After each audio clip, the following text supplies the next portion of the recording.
According to attribution theory, people may attribute their failures to the external factors and not within rather than their own choices.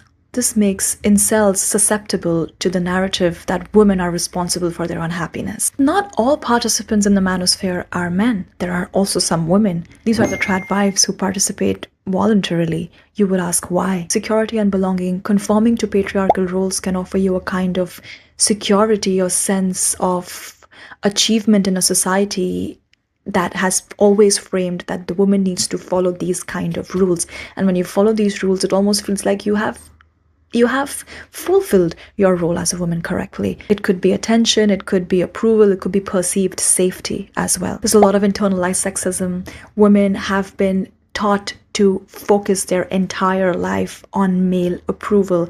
That's why movements that come out of decentering men, or the Korean movement as well, was a big revealing act in showing women that you dress up for yourself, you build your life for yourself, you build your career for yourself. And it's so important for a woman to have financial security so that she's independent come what may.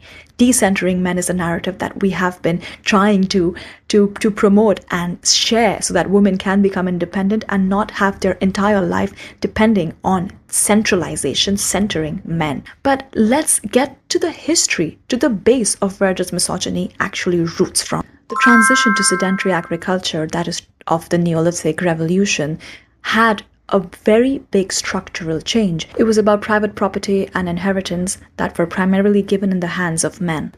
This created agrarian societies called patriarchies, which relegate women to subordinate roles until they put them on the lower level of the food structure. The historical and often contemporary role of a father passing their land to a son is the patrilineal inheritance, in which the woman is kept at the back burner, the primary barrier to a woman's equality or her share in farming. This means that the woman is completely dependent on the men. Where women constitute a massive part in agricultural workforce, they've often been disregarded and erased